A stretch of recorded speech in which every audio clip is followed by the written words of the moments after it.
Digital pop star Hatsune Miku and her other Vocaloid friends are taking to the stage for another round of singing and dancing in Project DIVA X.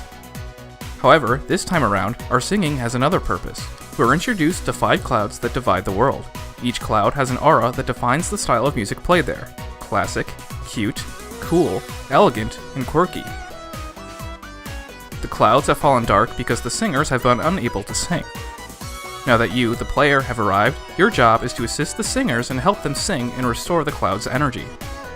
This ultimately still plays like the other Project DIVA games, but with the added element of story. The Vocaloids can't sing without you controlling them, so choose a song and assume the role of Hatsune Miku or any of the other singers and tap the buttons to the rhythm of the music. Initially, you will have to perform cloud requests where you can choose a cloud and play the songs within it. In this mode, your score counts as voltage, which will fill the cloud prism and restore energy to the cloud. After restoring one cloud, you have the option to open a new cloud and cannot open another until you complete the other you've chosen.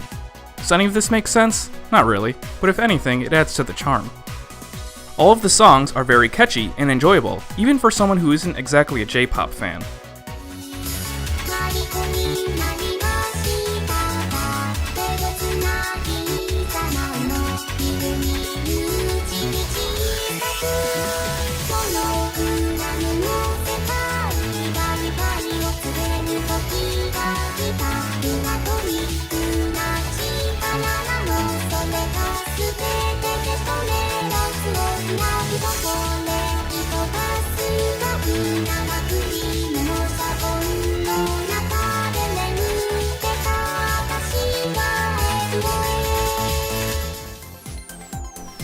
There wasn't one song that was a bore or unpleasant. However, if you really hate J-pop, then you'll probably find it obvious to take a pass on this series. For those unfamiliar, the core gameplay involves you choosing a song to perform and tapping buttons to the proper timing. Targets that resemble the face buttons will appear on screen and matching symbols float across the screen to overlap said targets. Listen to the music and press the buttons as they overlap to the beat. The better you do this, the better your score will be and will determine whether you pass or fail. It starts off pretty easy, but can get really crazy on the harder difficulties. The higher the difficulty, the more buttons and taps per minute it throws in. All difficulties make use of the face buttons, stars which require you to flick the stick, and arrows which require you to press the face button in the direction on the D-pad at the same time. While easy mode uses only the circle button for those getting used to the game, in normal mode only 2 buttons, hard and extreme difficulties make use of all buttons in elaborate patterns that only veteran rhythm game players can comprehend.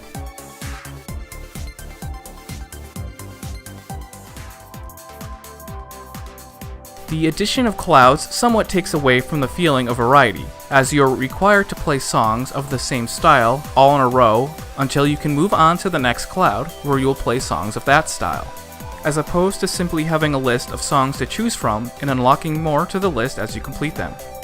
Some may find it more coherent this way, feeling more like themed concerts. It really comes down to the preference of the player, whether or not you will like this. Clouds have only 5 songs each, so it doesn't take very long to complete them. In the beginning, songs in the clouds are available only on easy or normal. After completing a song in a cloud, it's added to the free playlist where you can play on any difficulty.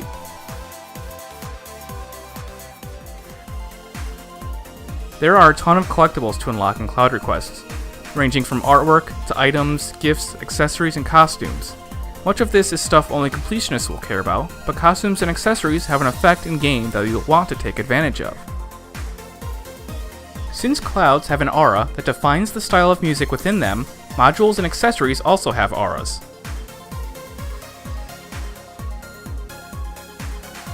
While playing a song in cloud requests, a chance time will occur, and if you play well enough during it, you will unlock a module and add it to your collection.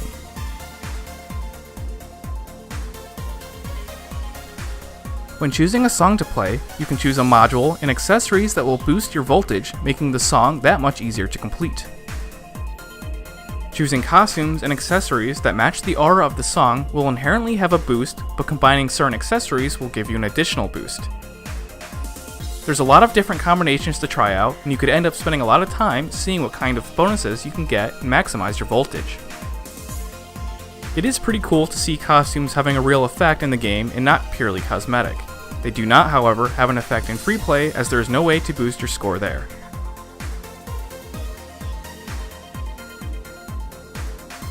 Friendships return in Project DIVA X. Giving a Vocaloid a gift they like will improve your relationship. Higher friendship levels increase your voltage while doing cloud requests. Sometimes, after a cloud request, a Vocaloid will confront you hinting that they want something. If you give them what they want, you will get a big boost to your relationship.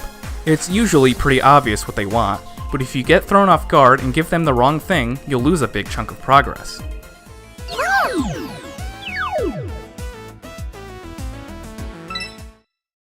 Giving gifts normally can result in cute little cutscenes. Only certain items do this, and the cutscenes will be added to your collection as you unlock them, really piling up the amount of things you can collect. There are also many cutscenes in Cloud Request mode, consisting mostly of dialogue. They occur after every song and aren't especially captivating, but they are fun nonetheless. The Vocaloids will often ask for your advice. Your answer doesn't appear to have much impact, just changing some of the dialogue that occurs immediately afterwards. While it doesn't really add much, it can make you feel a little more involved with the characters. Unlike previous Project DIVA games, the game allows you to choose any singer for any song. You want to play a song originally sung by Miku, but you'd like to play as Luca? You can. Or you'd rather see Kaido up on stage? You can do that. Voices don't change though, so it may look a little odd at times,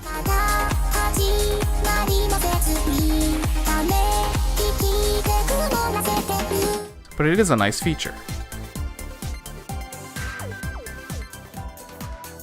Free play gives you an option for the recommended set on each song, choosing the character and costume for you if you just like the music video to appear as originally intended.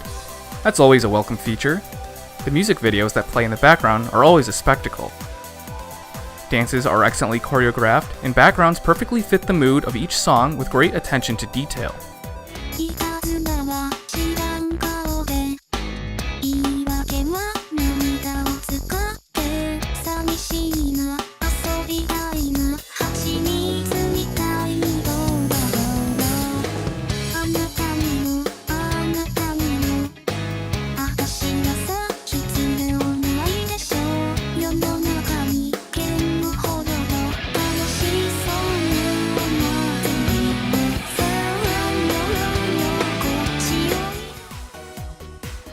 They don't quite reach the fantastical level of many of the songs in Project DIVA F2nd, but they are great in their own right. The backgrounds can be very distracting at times, and can make it hard to keep up with all the button presses. That's not necessarily a bad thing, as it goes to show how much is really going on. Listening to the music can keep you on track, even if you feel like you can't properly see all the notes, which is a really good sign of a good rhythm game. Hatsune Miku, Project DIVA X, really nails all the points that count. The music is incredibly catchy and will play in your head for days to remind you that you want to keep playing. Everything else about the game is amusing and colorful and screams fun with sugary visuals that border on sensory overload. Hatsune Miku Project DIVA X gets a 9 out of 10.